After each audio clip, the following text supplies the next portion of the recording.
நேற்றே கானா வினோத் ஒரு சூப்பராக ஃபயராக ஒரு ஏவி ரெடி பண்ணியிருந்தாங்க. அந்த ஏவி இப்போ பார்க்கும்போது கூட நமக்கு கண் கலங்குற மாதிரி தான் இருக்குது.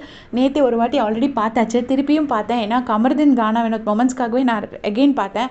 அவங்க 2 பேரும் அந்த ஸ்கூல் டாஸ்கில் உட்காந்துருந்தது, அப்புறம் திவ்யா கூட சண்டை போடும்போது சாரி கேட்குறதுக்கு கமருதீன் இப்படி ஜிக்ஸாகாக வச்சுருப்பாரு. அப்போ 2 பேரும் பயங்கரமாக தாங்க முடியாமல் சிரிச்சிருப்பாங்க. அந்த சீன்ஸ், அதுக்கப்புறம் கடைசி அவரோட எக்ஸிட்டு, அப்போது வெளியில் போகிறப்போ வந்துட்டு கமருதீன் வந்து கானா வினோத்தை கிஸ் பண்ணிட்டு போயிருப்பாங்க. அப்புறமா அவர் கானா வினோத்தை கேப்டன் ஆனோடனே கழுத்தில் தலையில் தூக்கி வச்சுட்டு கூட்டிகிட்டு வந்திருப்பார். இது மாதிரி நிறைய சீன்ஸ் ஆட் பண்ணியிருந்தாங்க. கமருதீனுக்கு ஏவி கிடைக்கலன்னு சொல்லி அந்த எடிட்டர் பெரிய கமருதீன் ஃபேனாகவும் இருப்பார் போல இருக்குது. சேர்ந்த மாதிரி நிறைய சீன்ஸ் வச்சுருந்தாங்க. அஃப்கோர்ஸ் அவங்க 2 பேரோட ஃப்ரெண்ட்ஷிப் வந்து ரொம்ப பியூட்டிஃபுல் மொமெண்ட்ஸ். ஒரு ட்ரூ ரிலேஷன்ஷிப் இந்த சீசனில் அப்படின்னு சொல்லலாம்.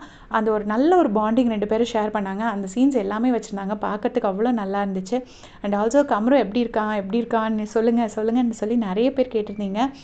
எனக்குமே உண்மையிலே தெரியணும்னு ரொம்ப ஆசை தான். ஏன்னா எப்போவுமே எனக்கு கமருதீன் மேலே என்றைக்குமே ஒரு சாஃப்ட் கார்னர் உண்டு. என் சேனல் ஃபஸ்ட்லேருந்து ஃபாலோ பண்ணுறவங்களுக்கு அது தெரியும். அவர்கிட்ட ஏதோ ஒரு இன்னசென்ஸ் இருக்கிறது நான் எப்பயுமே ஃபீல் பண்ணியிருக்கேன்.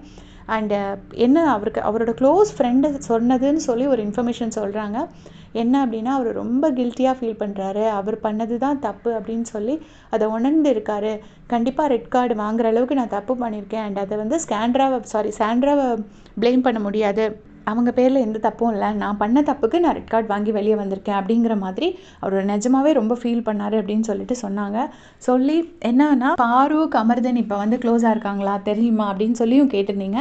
அது என்னன்னா, நேற்று வந்து போத்தன் ஏதோ வந்து பாருவோட இன்ஸ்டா ஸ்டோரி வந்து அவர் ஏதோ ஷேர் பண்ணியிருந்தார் போல இருக்கு. ஸோ போத்தன்கிறது கமருதீனோட ஃப்ரெண்ட். இப்போ உங்களுக்கு தெரியாதவங்களுக்கு சொல்கிறேன். ஸோ அவர் ஷேர் பண்ணியிருக்கிறதுனால 2 பேரும் காண்டாக்டில் தான் இருக்காங்க அப்படின்னு சொல்லிட்டு சொல்கிறாங்க. இது வந்து நான் பார்க்கல, இது வந்து நான் கேட்டது, சோஷியல் மீடியாவில் கேட்டதை நான் உங்களுக்கு ஷேர் பண்ணுறேன். அண்ட் ஆல்சோ கமருதீனுக்கு ஒரு மூவி சான்ஸும் யாரோ கால் பண்ணாங்க அப்படின்னு சொல்கிறாங்க. அது உண்மையாக இருக்கணும் ஆண்டவா, அது ரூமராக இருக்கக்கூடாது அப்படின்னு தான் நான் நினைக்கிறேன். சப்போஸ் அது கிடச்சிதுன்னா பாவம், ஏன்னா ஸ்மால் ஸ்க்ரீன்லேருந்து ஒரு தூக்கிட்டாங்க.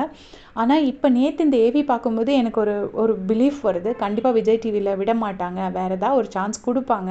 ஏன்னா நல்ல காமிக்கல் சென்ஸ் உண்டு. கமருதீன் இந்த வடிவேலு மாதிரி பண்ணுறது, இப்படி டான்ஸ் ஆடுறது, அதெல்லாம் வந்து நல்லா நான் என்ஜாய் பண்ணியிருக்கேன். நிறைய டேலண்ட்ஸ் இருக்குது, மிமிக்ரி வரும், பாட தெரியும், ஆட தெரியும், இந்த மாதிரி நிறைய இருக்கிறதுனால கண்டிப்பாக விஜய் டிவியில் விட மாட்டாங்க அப்படின்னு தான் எனக்கு தோணுது. ஆனாலும் ஒரு மூவி சான்ஸ் வந்துச்சு அப்படின்னு சொல்கிறாங்க.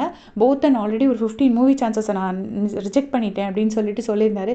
இனிமேலாச்சும் அவர் ஏதாவது ரிஜெக்ட் பண்ணாமல் வர சான்ஸ் எதுவாக இருந்தாலும் எடுத்து நடிக்கணும். ஏன்னா அப்போ தான் வந்து இந்த ஃபினான்ஷியலாகவும் அவங்களோட ஃபினான்ஷியல் ஸ்டேட்டஸ்லாம் எனக்கு தெரியாது, நான் ஜஸ்ட்டு சாதாரணமாக சொல்கிறேன்.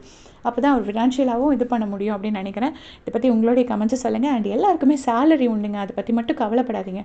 கண்டிப்பாக சேலரி உண்டு. பாருக்கு உண்டு, கமருதீனுக்கு உண்டு, எல்லாருக்குமே சேலரி உண்டு. ஸோ தேங்க்ஸ் ஃபார் வாட்சிங்.